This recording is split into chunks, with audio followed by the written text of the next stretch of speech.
Hello, guys. Welcome you all to the Insights into Books podcast. Before we start, kindly follow or subscribe us. And if you want daily summary files of these books, then subscribe us on Gumroad. Links are in description. Now, let's start today's discussion, guys. Today, we are launching an intensive deep dive into the architecture of sustained organizational excellence. The core mission of this exploration is to understand a single, profound assertion that being good is the enemy of great. It's not failure or incompetence that traps potential. It's the comfortable mediocrity, being good enough that prevents the truly monumental leap. That phrase is a real wake-up call, isn't it? It just sort of cuts right through. It really does. It suggests that complacency, just being okay, is maybe the most lethal risk an organization faces. And this exploration, it isn't based on just theory or someone's opinion. Right. It's rooted in some really rigorous research that identified a tiny, tiny fraction of companies that achieved genuine, enduring transformation. The bar they set for defining greatness was extraordinarily high. It truly was. I mean, we're talking about organizations that achieved a minimum of 15 years of cumulative stock returns that were at least 3 times the general market index. 3 times, just as a birth line. Yeah, and that translates, on average, to returns 6.9 times the market in the 15 years after they hit that transition point. So these weren't companies that just had a good run, a brief flash of success. No, not at all. They fundamentally redefined their trajectory. They managed to outperform industry titans, the GEs, the Coca-Colas of the world, over decades. Decades, yeah. And what the research distilled from these transformations, it's not really a program like a quick fix. It's more of a cumulative process. Yeah. The journey from good to great is structured around 3 foundational phases. Okay. First, you've got disciplined people. That's all about defining the who of the organization. Right, the who. Second, disciplined thought, which is about establishing just crystal clear clarity. Clarity, got it. And third, disciplined action, which ensures consistency. It's about doing it day in, day out. Makes sense. And these 3 phases, working together over time, they lead directly to what's called the Flywheel Effect, that sustained momentum you need to actually maintain greatness long term. Okay, let's unpack this framework then, starting with phase I. Disciplined people. This is the foundation, you said.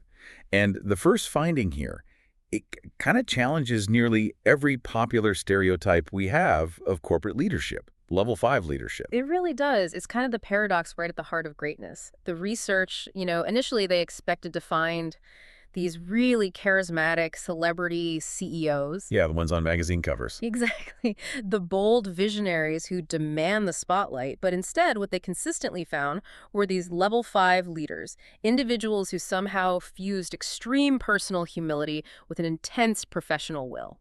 That duality is just fascinating. Humility suggests they aren't driven by personal fame or ego, right? Their ambition is channeled entirely into the long-term success and, the enduring quality of the organization itself. Precisely. And you see the humility in action when things are going well. When things go spectacularly right, the level 5 leader, they tend to look out the window. Out the window. Yeah, they credit colleagues, they credit external factors. Maybe they just chalk it up to good fortune, good luck. They absolutely deflect personal praise. It's not about them. Okay. But, and this is the key, when the organization experiences failure or some kind of setback, they immediately look in the mirror. They take complete, unflinching responsibility. They never blame external forces or bad luck. And that reflection in the mirror, that's fueled by the other side, the intense professional will. It's a stoic resolve, you described it as. A fierce, almost fanatical determination to produce results no matter how hard it is or what the personal cost might be. Mediocrity just isn't an option. It's utterly unacceptable. And the quintessential illustration of this has to be Darwin E. Smith, who led Kimberly-Clark. Yeah. Now imagine this man. He was a mild-mannered, really unassuming in-house lawyer who eventually got elevated to CEO. He was quiet, unfashionable, apparently preferred hanging out with plumbers and electricians back on his Wisconsin farm to doing the whole cocktail circuit thing. So the opposite of the celebrity CEO archetype. Completely. He seemed by all external measures like the polar opposite of a corporate titan. Yet the circumstances he faced almost immediately demanded an extraordinary display of will, didn't they? Yeah. Just 2 months into his CEO job, he gets diagnosed with nose and throat cancer. And given less than a year to live. Less than a year. Yeah.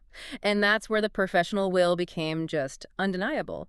He apparently informed the board quite calmly that he wasn't dead yet. Wow. And he maintained his demanding work schedule while commuting weekly from Wisconsin to Houston for radiation therapy.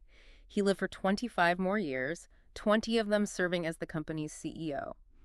That kind of resolve, well, few could ever match it. And he applied that same fierce determination, that will, to the business strategy itself. Kimberly-Clark's history, their core business, was in paper mills, right? Specifically coated paper. Correct. Which Smith correctly identified as basically a doomed business, destined for mediocrity at best. So his greatest act of professional will was the decision to strategically sacrifice the very identity of the company, in a way. Absolutely. He sold off the paper mills. Some of them even bore the company name, had deep emotional ties for employees. Wall Street universally criticized the move. They called it reckless, ill-advised. I bet. Yet Smith never wavered. He redirected the company's resources entirely to focus on consumer paper products, which meant, crucially, he decided to go head-to-head against Procter & Gamble. The undisputed king of consumer goods. The king, exactly. Talk about will. That is the ultimate test, isn't it? Making an emotionally devastating but strategically essential move, then sticking to it, despite everyone outside telling you you're wrong. And it worked. Kimberly-Clark went on to dominate segments like tissues and diapers, fundamentally transforming its financial trajectory. It completely validated Smith's stoic, difficult decision. And this commitment to the long-term enterprise, you mentioned, it's really visible in how level 5 leaders handle succession planning. Yes, this is critical. They groom and set up their successors for even greater success. They ensure the organization doesn't rely on their personal genius. They build something that lasts beyond them. Which is the crucial difference from the level 4 leader, the one often called the genius with 1,000 helpers. Right. The level 4 leader, often driven by ego, makes the organization dependent on them. So when they leave, the company often falters. Because the systems weren't built for greatness in the first place. They were built to serve the genius. It makes sense. You build a system, not just your own pedestal. Exactly. And you see this commitment to systems even in public sector examples. Think of former Chief Robert McNeely in Pittsburgh. Even in his final year, he was actively sending commanders to executive development programs. He focused on building leadership capacity that would transcend his own departure, ensuring the foundation was strengthened for whoever came next. That focus on personnel capacity, on the who, leads us straight into the second principle of disciplined people. First who, then what. And this one really flips conventional wisdom completely on its head, doesn't it? It really does. Most companies assume you have to set the strategy first, right? Figure out the vision, the destination, and then hire people who can execute that plan. That's the standard playbook. But the great organizations, they operated in reverse. They focused rigorously, first and foremost, on getting the right people on the bus, getting the wrong people off the bus. Crucial step. And getting the right people into the right seats, all before they definitively figured out where the bus was actually going. So what's the profound benefit of prioritizing who over what like that? It seems risky. Well, it boils down to adaptability and motivation. If people join the organization primarily because of who else is on the bus, the collective talent, the character, the commitment they see in their colleagues, then they tend to be intrinsically motivated. They're already disciplined. So when the destination inevitably needs to change because market forces pivot or new facts emerge, which always happens, the team can adjust much more easily. There's less infighting, less major trauma. The right people figure it out. And the work often remains enjoyable, even during the really tough times, because the foundation is built on this bedrock of comradeship and mutual respect. I could definitely see how that intrinsic motivation kind of replaces the need for constant, heavy-handed management. Yeah. If you have disciplined, self-motivated people, they'll figure out the best path forward, or at least work incredibly hard trying. Absolutely. They manage themselves to a large extent. However, we really have to acknowledge the immense difficulty in applying this principle directly in the public sector. Think about policing or education or nonprofits. Yeah, it's different. A corporate CEO usually has concentrated power. They can fire or reassign staff who aren't performing or don't fit. But a police chief or school principal, they're often constrained by unions, by civil service systems, by deeply entrenched tenure rules. They just don't have that same kind of direct authority. So the leader in that situation has to shift tactics, right? They move from being a concentrated decision maker to using more persuasive, almost legislative skills. They have to focus on shared interests, persuasion, coalition building, rather than just top-down command. That's exactly it. The transformation often hinges on creating an environment where the wrong people choose to move on, perhaps because the pressure of the new standard becomes too uncomfortable for them. Or you find creative ways to rearrange the seats on the bus, even if you can't get people off it entirely. The case study of Principal Jody Lechla at Broadacres Elementary seems like a perfect illustration of this challenge. Her school was failing academically, severely, Deeply failing. and she inherited staff, some with over 20 years of tenure, many protected by strong union contracts. She couldn't just come in and clean house. No way. Her approach was masterful, really. She started by setting an uncompromising, absolutely undeniable mission, academic achievement, period. That was the goal. Clear focus. Then she went to the experienced, caring teachers, the ones who really did want the best for the kids, and she asked them to recommit to that vision. She essentially forced everyone, gently but firmly, to acknowledge the brutal facts of the school's failure. She used clarity, not coercion. And for those who were maybe resistant or whose talents genuinely didn't align with this new, intense mission focused on academics, She used soft persuasion, gently suggesting that maybe their expertise, their passion, might be better utilized elsewhere in a different role or school. This sent an undeniable signal to the entire system.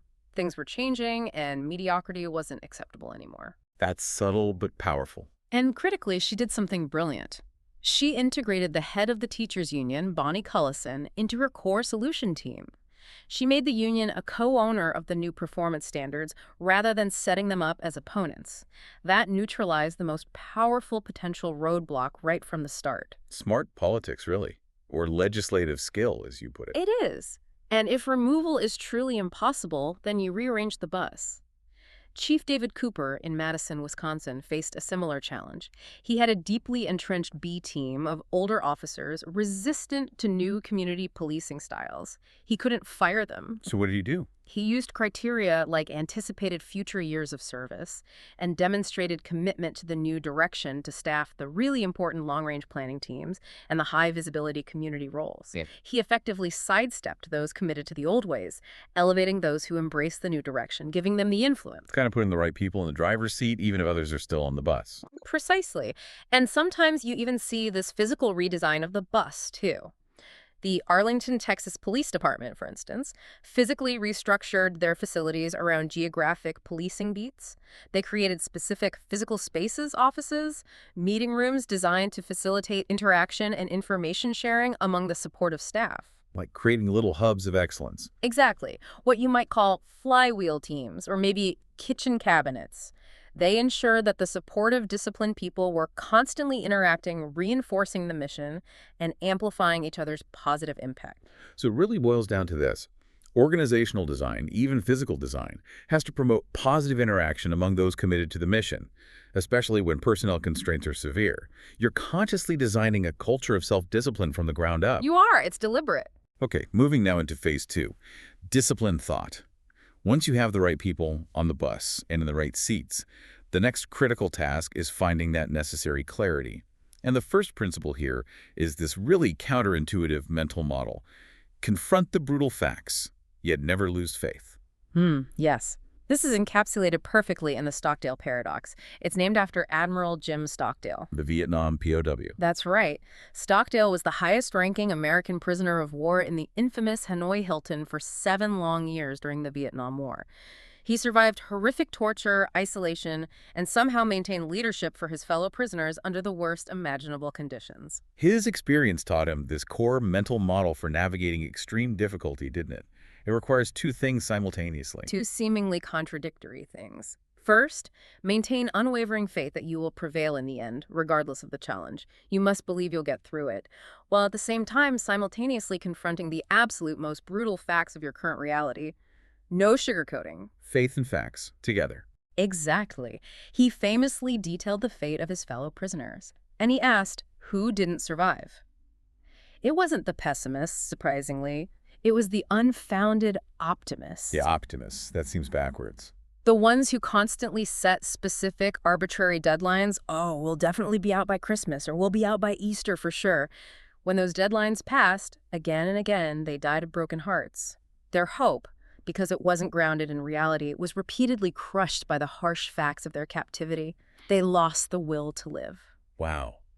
That is such a profound insight. You absolutely must avoid holding out false hopes. Mm, If you're honest with yourself and your team about the true difficulty of the situation, the brutal facts, then the inevitable setbacks, the delays, they don't crush the spirit in the same way because the expectation was already calibrated to reality. precisely. And for leaders, especially in business or any large organization, the challenge is creating a climate where the truth can actually travel fast, where bad news is welcomed, or at least not punished. Right, because if a leader is too charismatic, maybe too opinionated, or too insistent on pushing only their vision. Subordinates learn very quickly that the messenger bringing bad news gets shot, metaphorically speaking. So they just stop bringing the bad news. They filter it, they delay it, they hide it. And if you have the right self-motivated people, the ones we just talked about in phase art, they don't really need to be motivated by some grand, possibly false vision. They just need to not be demotivated by denial or by a leadership that refuses to face reality. Exactly. They need the truth to do their jobs well, which means leaders need to implement creative mechanisms sometimes to make sure they hear the truth. Think of the analogy of short pay. Short pay. It's a mechanism some companies use where a customer can unilaterally, without negotiation, reduce an invoice amount if they're dissatisfied with the service or product. Ouch, that sounds painful. It is painful, but it acts as an immediate, unavoidable early warning system. It forces accountability long before that customer gets fed up and leaves entirely. Leaders need analogous systems internally, ways to force early truth detection, even when it's uncomfortable, red flags that cannot be ignored. And in the public sector, confronting brutal facts often translates to radical transparency and accountability, especially during a crisis. You mentioned retired Chief Terry Hillard of the Chicago Police Department. Yes, his advice was incredibly simple but powerful. When you mess up, fess up and clean up. Own it, fix it, learn from it, don't hide it. We saw Commissioner Ray Kelly in New York set a really crucial new standard for this kind of accountability, didn't we? We did. After an officer tragically shot an unarmed man who was startled on a housing project roof, Kelly did something pretty much unprecedented at the time. He publicly acknowledged the shooting was unjustified and formally apologized to the victim's family. That must have caused waves internally. Ugh, huge controversy. But it was an undeniable act of confronting the brutal facts of an institutional error. It sent a clear message. Accountability starts at the very top. And as we touched on earlier with Chief Robert McNeely in Pittsburgh, crises, even really serious ones, can actually become catalysts for pushing the flywheel if they're managed with that Stockdale Paradox mindset. Facing a Justice Department consent decree over pattern and practice violations. Well, that's the definition of a brutal fact. It absolutely is. Instead of fighting the decree tooth and nail in court, which many expected, McNeely embraced it. He recognized that the external pressure was actually the stick he needed to force reforms that were being resisted internally. Like the early warning system for problem employees. Exactly. He maintained faith in the long-term ability of the department to improve. That's the never lose faith part. But he used the immediate brutal facts, the decree itself, to accelerate fundamental change. Confront the facts, use them, but keep the faith. It turns the crisis into a defining, strengthening event. Okay, the second principle of disciplined thought is just crucial for strategy. The Hedgehog Concept, simplicity within 3 circles. Right, the hedgehog concept. This comes from that ancient Greek parable. The fox knows many things, but the hedgehog knows one big thing. I love that parable. It's great, isn't it? Great companies, the research found, are like hedgehogs. They manage to simplify a complex, often chaotic world into a single, crystalline, organizing idea. The comparison companies, the ones that didn't make the leap, tended to be foxes scattered, inconsistent, trying to do too many things at once, chasing every opportunity. It sounds simple, find your one big thing, but finding this single organizing idea, you said it's profoundly difficult. The research found it took the great companies about 4 years on average. 4 years, yes. 4 years of intense debate, iteration, argument, and reflection to really clarify their hedgehog concept. It's not just a goal or a mission statement you hang on the wall. It's a deep, penetrating insight that sits right at the intersection of 3 specific concentric circles. Okay, let's break down those 3 circles. What's the first one? The first circle asks what you can be the best in the world at. And just as importantly, what you cannot be the best in the world at. This requires piercing, almost painful insight you mentioned, and something called egoless clarity.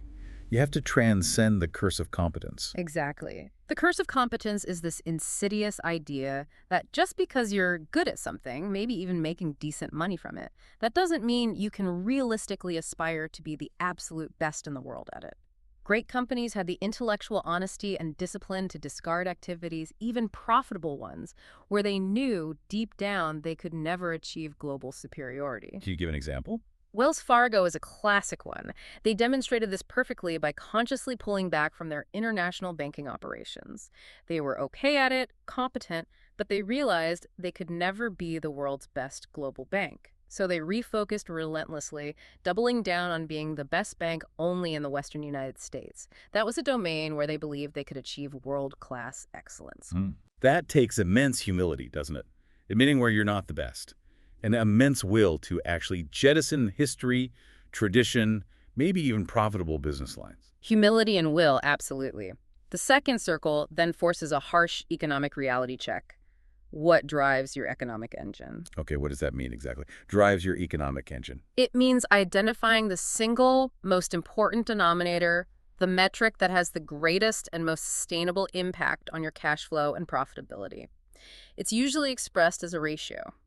Profit per X or cash flow per X. Finding the right X, the right denominator, is the key insight that unlocks understanding of your economic engine. Can you give an example of how choosing the right X really matters? Sure, think about Walgreens again. Their initial economic thinking might have naturally focused on, say, profit per store. Seems logical. Yeah, it makes sense. But as they honed their Hedgehog concept around being the best convenient drugstore, they shifted their focus. They realized the key driver was profit per customer visit. Per visit, not per store. Exactly, and that subtle shift in the denominator fundamentally changed behavior. If you optimize for profit per customer visit, what do you focus on? You focus intensely on location convenience, making it easy to pop in. You focus on store layout efficiency, getting people in and out quickly. And you focus on maximizing sales volume per interaction. Those are the behaviors that allowed them to absolutely dominate the convenient drugstore sector. The metric drove the right actions. That's fascinating. Other companies might find a different X, right? Like shifting from profit per product line maybe to profit per employee if labor efficiency is their biggest constraint, or profit per ton if it's a volume-based commodity business. Precisely. The right denominator forces the organization to truly understand its core value generator and its most critical limiting factor. It brings incredible clarity to resource allocation. Now, this is the area you said needs the most adaptation in the social sector, where profit isn't the primary measure. The engine shifts from an economic engine to a resource engine. That's right. How do you measure success and allocate resources when profit isn't the goal? So how does that manifest in, say, government agencies or nonprofits? Well, you have to focus on your primary mission and find measurable outputs that define success in achieving that mission. Think about Police Commissioner William Bratton again in the NYPD. For him, the economic engine wasn't profit, it was the ability to demonstrably reduce crime. Okay, the output. Yes. He focused the entire organization rigorously on that key output variable, achieving double-digit annual felony crime declines. His resource engine, how he allocated a budget, officers, technology, was directed single-mindedly toward achieving that measurable output. That became his profit per X, in effect. I see. Similarly, considered the Cleveland Orchestra, they decided their Hedgehog concept centered entirely on artistic excellence. Their goal was to be undeniably one of the top 3 greatest orchestras in the world. Ambitious. Very. So they focused their resource engine hiring musicians, conductors, programming choices solely on achieving that level of artistic mastery. The fact that their endowment eventually tripled came as a consequence of their achieved excellence. People wanted to support the best. Excellence attracted the resources, but it wasn't the primary driver.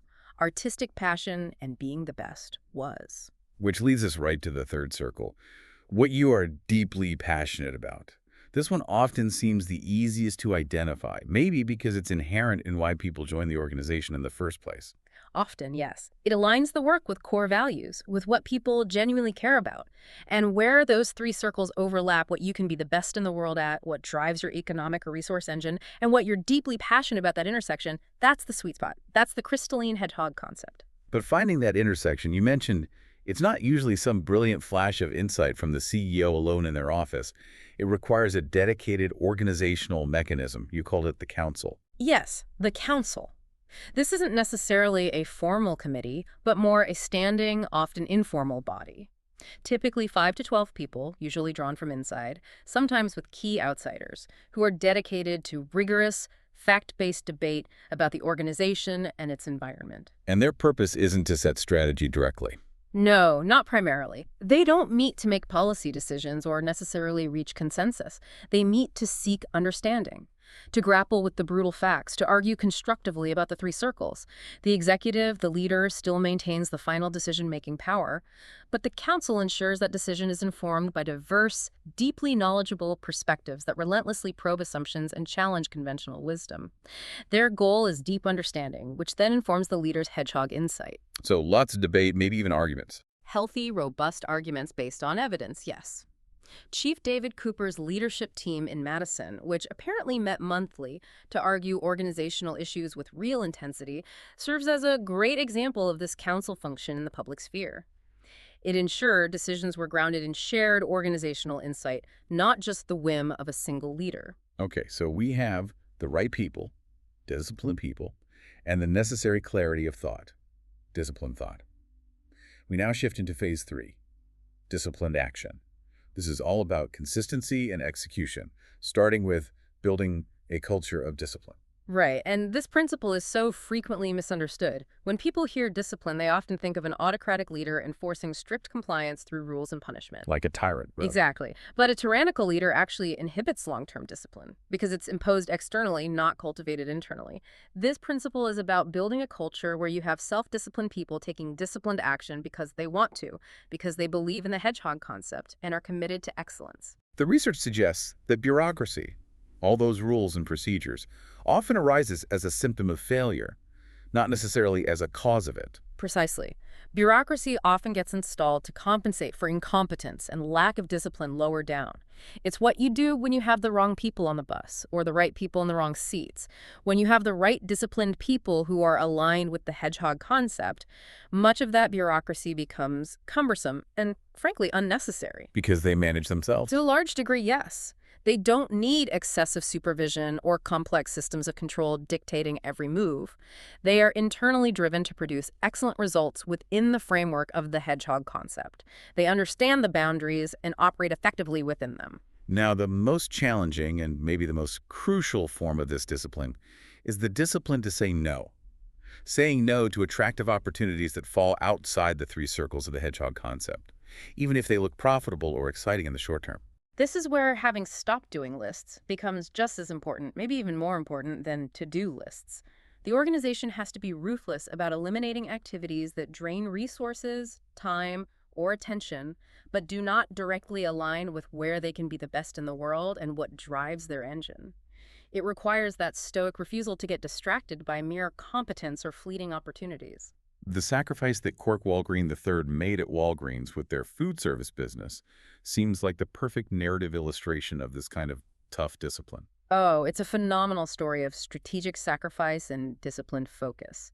Walgreens had this deep, deep emotional attachment to its food service business. Historically, Walgreens actually invented the malted milkshake. No kidding, I didn't know that. Yep. Some of their restaurants were still named after Walgreen family members. This wasn't just some minor profitable sideline. It was deeply embedded in the company's identity, its history, its culture. So when their hedgehog concept crystallized around being the best and most convenient drugstore, the food service business was immediately outside those three circles. Clearly outside. They weren't the best in the world at food service, not even close. And it didn't drive their core economic engine, which was profit per customer visit at the pharmacy counter in front of store. So the disciplined action required was, well, brutal. It was. Walgreen forced the company to exit the food service business entirely, setting a deadline of 5 years. He had to battle intense emotional resistance from managers, from board members, from longtime customers who loved the soda fountains. That uncompromising 5-year commitment to dismantling a profitable, historically significant part of the business perfectly exemplifies disciplined adherence to the core strategy. Because if they had kept the restaurants, they would have continued to diffuse resources, management attention, and focus. They inevitably would have drifted further into mediocrity in their core business by trying to be good at too many things. The discipline to cut it loose was essential. That type of unwavering commitment to the core mission then sets the foundation for how all resources, including technology, are utilized. Which brings us neatly to the next principle: technology accelerators. Yes, and the key finding here is quite stark. Technology is viewed by the great organizations purely as an accelerator of momentum, not the primary cause or creator of it. Technology by itself is never the root cause of either greatness or decline. That contrasts sharply with the comparison companies, right? They tended to chase every new technological fad from the dot-com boom to big data programs later on, often out of fear, the fear of being left behind. They jumped on every bandwagon. That behavior, chasing tech fads, is actually a sign of a lack of disciplined thought. It suggests they don't really know their hedgehog concept. Because if you have a flawed strategy or the wrong people on the bus, guess what? Technology will only accelerate your problems. It'll help you drive off the cliff faster. Good point. The great organizations operated with a much simpler, more disciplined test. Technology should only be pioneered or heavily invested in if it directly fits and supports the existing hedgehog concept. So they follow a clear sequence. First, deeply understand the hedgehog concept. Get that clarity. Then, and only then, look for technologies that can help accelerate efforts within that framework. Exactly. The great companies often operated on a crawl, walk, run principle, even during times of really rapid technological change. They weren't afraid to let others pioneer things that weren't core to their mission. If a specific technology didn't clearly fit their hedgehog concept, the organization should aim for just basic parity, maybe, or even ignore it entirely if it wasn't relevant. You don't need to be the pioneer of everything. You only need to pioneer the application of technology that gives you leverage on your core mission. A really powerful public sector example of this seems to be the development and implementation of CompStat in policing. Absolutely. CompStat, which was pioneered under Commissioner Bill Bratton in New York, was genuinely revolutionary in policing. But it wasn't technology for technology's sake. It was the pioneering application of a selected technology, basically. Data tracking, geographic mapping, and statistical analysis used explicitly to accelerate the core hedgehog concept of demonstrably reducing crime. So the tech served the strategy, not the other way around. Precisely. The technology simply allowed the leadership to track crime patterns much more effectively, deploy resources much more efficiently based on data, and hold precinct commanders directly accountable for results in their areas. It accelerated an existing discipline process focused on the core mission. It really highlights that it's the disciplined people and the disciplined thought that determine whether technology helps or hurts. Across their research, something like 80% of the executives from the great companies didn't even mention technology as one of the top 5 factors in their transformation. That speaks volumes, doesn't it? It shows its role is as a tool, a powerful one sometimes, but fundamentally a tool, not the primary driver. Strategy dictates technology, not the reverse. If you adhere fanatically to a clear, simple concept, you can often succeed even with inferior technology compared to a competitor who's distracted by every shiny new toy. Okay, so we've covered disciplined people, disciplined thought, and disciplined action. Now we move to the final phase, which is all about building sustained momentum. This is embodied by the concepts of the flywheel and the dune loop. Right. Picture the sheer physical effort required to move a truly massive, heavy flywheel. Imagine one that's, say, 30 feet in diameter and weighs 5,000 pounds. Okay, huge, heavy thing. Huge. Getting it to move from a dead stop requires tremendous, persistent effort, all pushing in a consistent direction. You push and push and push, and for the first rotation, it barely seems to move, maybe an inch. That feeling must be incredibly discouraging initially, like you're putting in massive effort for almost zero visible result. That's the key insight. It is discouraging at first, but if you maintain relentless, consistent effort step by step, decision by decision, action by action, all aligned with the hedgehog concept, momentum slowly, almost imperceptibly, begins to build. The second rotation is slightly easier than the first. The third is easier still. You keep pushing consistently. And then, at some point, it might not be clear exactly when, whoosh, the momentum takes over, the sheer weight of the spinning disc starts working for you, not against you. The breakthrough occurs. The flywheel spins faster and faster with less relative effort. The flywheel metaphor perfectly captures the internal experience of transformation, doesn't it? Because externally, the world often sees the breakthrough, the point where the flywheel is really spinning fast, and they assume it was some sudden dramatic event. Exactly. They see it as a miracle moment, or attribute it to a single killer innovation, or a new charismatic CEO who waved a magic wand. But internally, For the people living through it, it's experienced as an organic, cumulative process. It's been from thousands of small, diligent actions, thousands of consistent decisions, all compounding over time, delivering tangible, repeatable results that build on each other. Most executives in the great companies, when asked later, couldn't even pinpoint a single moment when the transformation happened. They just realized at some point they were well into it. The flywheel was already spinning. That momentum becomes almost inexorable because continued improvement and delivered results build internal enthusiasm, credibility, and attract external support and resources. It becomes a positive, self-reinforcing loop. Push, push, results, credibility, more push, faster spin. And this stands in stark contrast to the doom loop, which characterized the comparison companies, the ones stuck in good. Absolutely. These organizations, lacking the patience or discipline for the slow build of the flywheel, constantly sought the single, sudden innovation, the miracle program, the dramatic acquisition that would somehow allow them to skip that painful build-up phase. So they'd launch these big new initiatives with great fanfare, right? Management hoopla, major restructuring announcements, often driven by the ego of a new CEO trying to make an immediate, visible mark. You got it. But because these big, flashy actions usually lacked the solid foundation of disciplined people and disciplined thought, because they weren't anchored to a clear, consistently applied hedgehog concept, they would inevitably fail to achieve sustained results. And the failure leads to Panic, disappointment, blame, which then leads to more chronic restructuring, maybe massive layoffs, and then lurching violently to a new fad, a new consultant, a new misguided acquisition, often accompanied by another change in leadership. They just keep reacting, never building. The experience of Warner Lambert, which was a direct comparison company to Gillette in the research, seems to illustrate this inconsistency perfectly. That's a textbook doom loop case. Warner Lambert went through, I think, 3 different CEOs in rapid succession during the study period. Each one came in and instituted drastic, inconsistent changes in strategic direction. They lurched from focusing on consumer products to heavy healthcare investment and then partially back again. Their stock returns perfectly reflected this chaotic inconsistency, basically going nowhere, just plummeting back toward mediocrity after any brief bump. This cycle of desperate, inconsistent change, often driven by ego and a fundamental refusal to build methodical momentum, that's the very definition of the doom loop. And tying this back to crisis management, which we talked about earlier. For the comparison companies trapped in the doom loop, a crisis often just triggered another desperate lurch, another reactive restructuring. Yes, it amplified the doom loop. But for the great leaders, the level 5 leaders operating with disciplined thought, crises became opportunities to push the flywheel harder. Like Chief McNeely in Pittsburgh, embracing the Justice Department decree. Exactly. He used the external pressure of the crisis to propel necessary internal change, maintaining the faith, that's the Stockdale Paradox, but using the brutal facts of the crisis to force consistency in action. That's the flywheel push. The crisis became a defining, strengthening event, not a destructive one, precisely because the underlying organizational system was becoming sound and disciplined. So as we step back from this incredibly powerful framework, disciplined people, thought, action, leading to the flywheel, we should maybe reflect on the larger context.